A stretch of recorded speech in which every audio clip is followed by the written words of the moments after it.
Mission Revival and Spanish Colonial are two architectural styles that you'll see almost everywhere in California, but for the purposes of this video, we're going to be looking at Santa Barbara, which has one of the highest concentrations of these buildings anywhere in the state.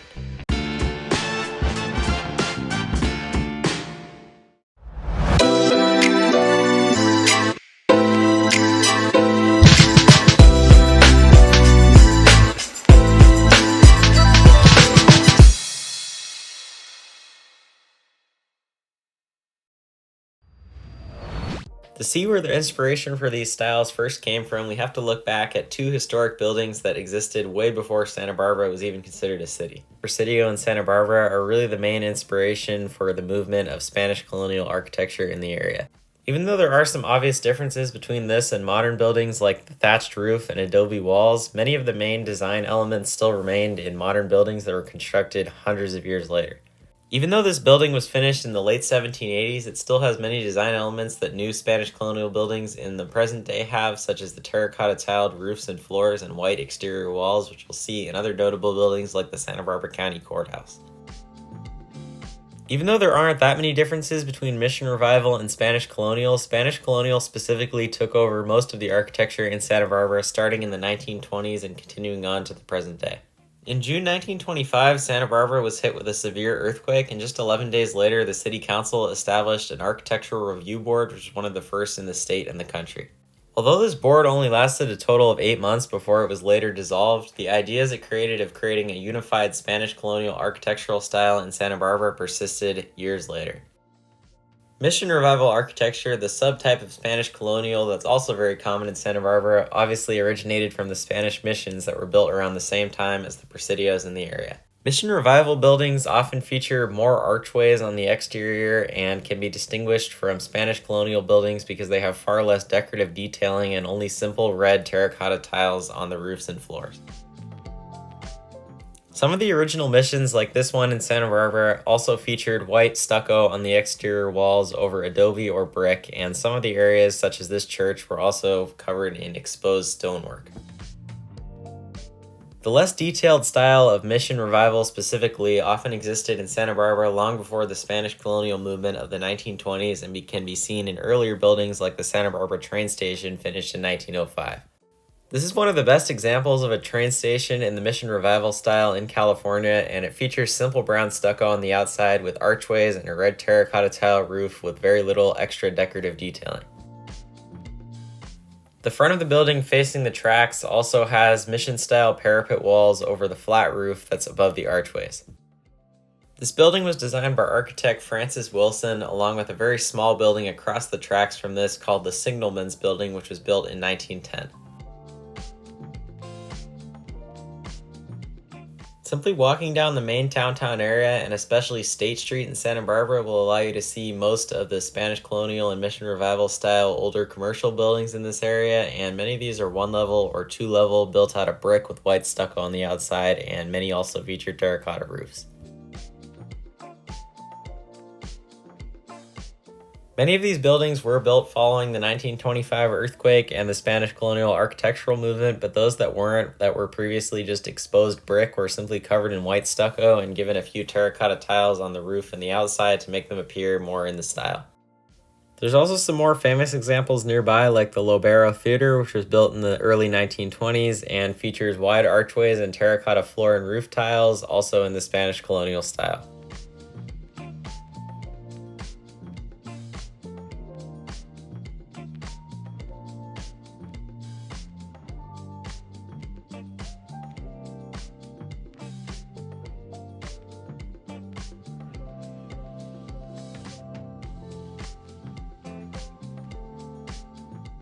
Even though we talk about the Spanish colonial architectural movement as something of the past in the 1920s, it definitely hasn't ended today, and newly renovated buildings and newly constructed buildings in Santa Barbara still usually have this style to keep the unified look.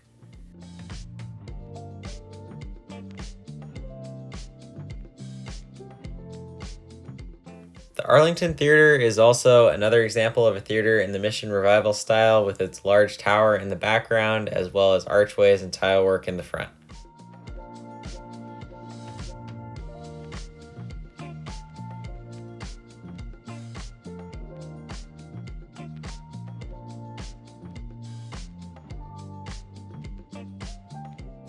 Like I said, some of the buildings in the downtown area did predate the Spanish colonial architectural movement, but most of these are built of brick and they probably did not survive the 1925 earthquake, as they've had to have extensive seismic retrofitting today, as you can see here with these steel wall ties.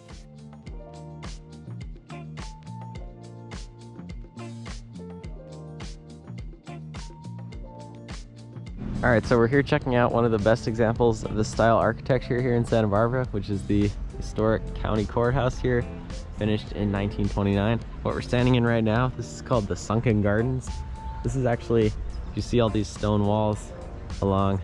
the sides here. This is the foundation of an older courthouse that used to be here. It was a Greek Revival style courthouse, much smaller than the current one, built, I believe, finished in the 1890s, but it was destroyed in an early 1900s earthquake here, and then it was later replaced by this courthouse, which is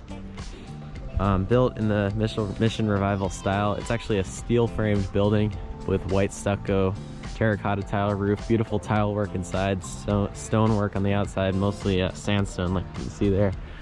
But we're just going to check out this whole courthouse complex here for some cool architecture.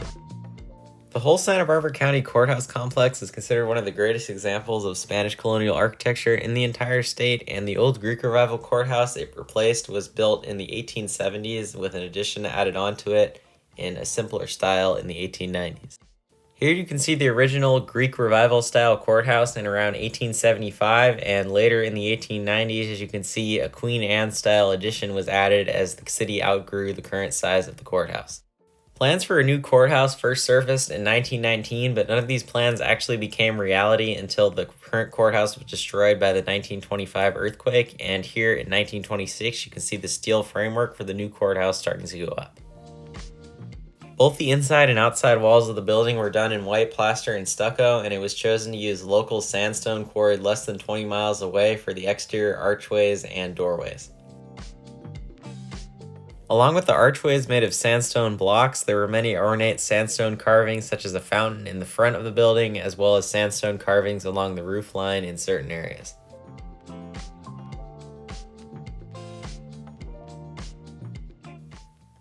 This entire courthouse complex took about 3 years to construct, and after the original courthouse and addition were demolished, their original foundation walls remained in place, and that area was filled in with gardens and a lawn known as the Sunken Gardens today.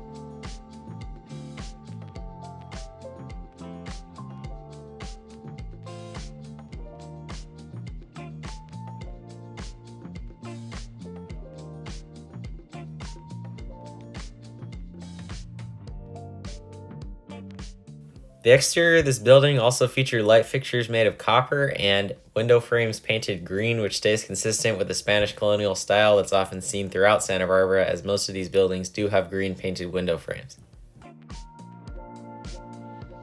The simple red terracotta tiles seen on the outside entryways are just the beginning of the ornate tile work that you'll see throughout the entire building and in the staircase.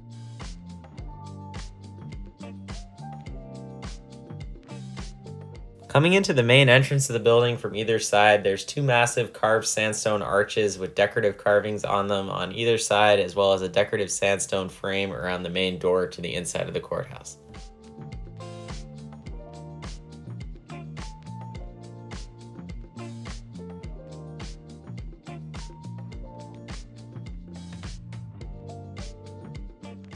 The ceiling of this archway also features decorative wood beams which aren't structural, as you can see in the construction photos, because this is a steel frame building, as well as a massive decorative sandstone fountain right in front.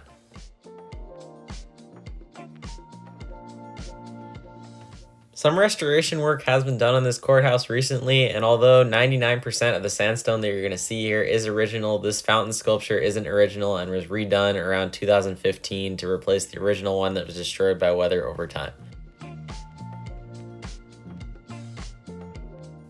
Large plastered archways extend over the hallways on the ground floor and the second floor, and the terracotta floor tiles that you'll see here extend throughout the entire building.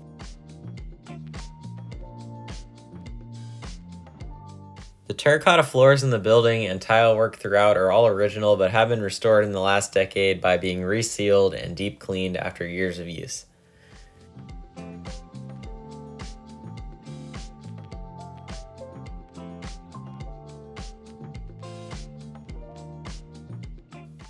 Some decorative tiles with hand-painted designs are randomly laid into the terracotta tiles on every floor of the building, and it creates a beautiful design in the floor.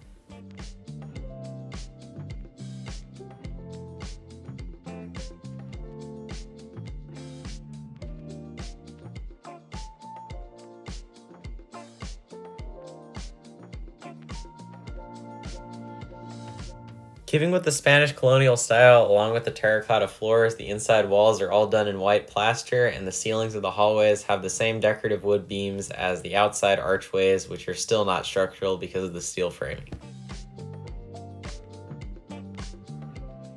The stairways in the building move away from plain red terracotta entirely and feature massive arrays of hand-painted tile work that have beautiful designs all the way up to the third floor.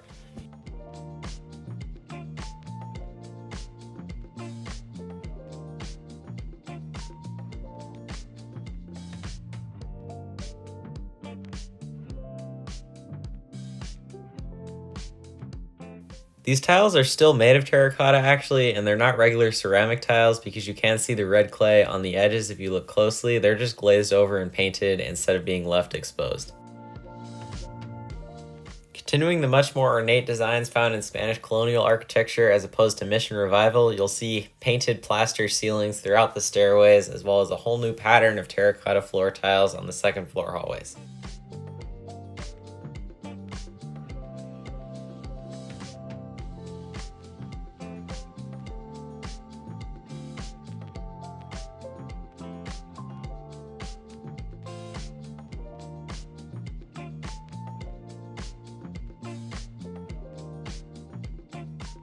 The hand-painted and plain terracotta tile work found in these buildings over the years has really become an icon of Santa Barbara and is often associated with the city to the point where people even refer to these as Santa Barbara-style tiles.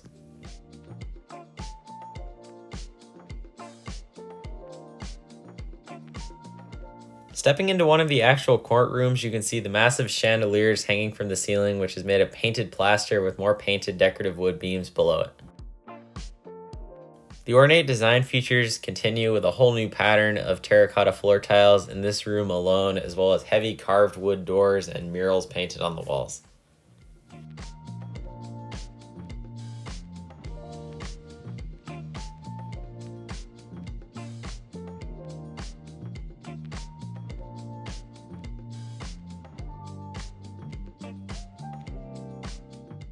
Lastly, you can also see the original tapestry in this room, which is nearly 100 years old as of 2023.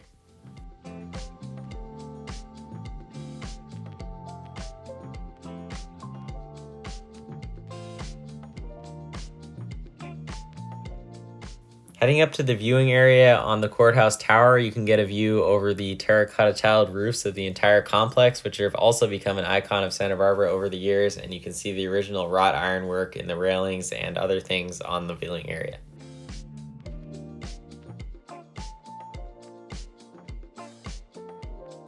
These terracotta tiled roofs really have not changed much over the years, and this roof was pretty much installed and looks almost nearly identical to the original Presidio building, which was built in the late 1780s, and even though this building was built over 100 years later, the practices really have not changed.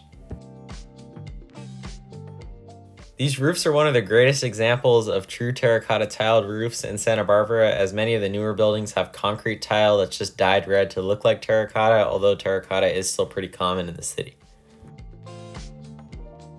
So that will end this video for now. Thanks for watching Urban Dynamics.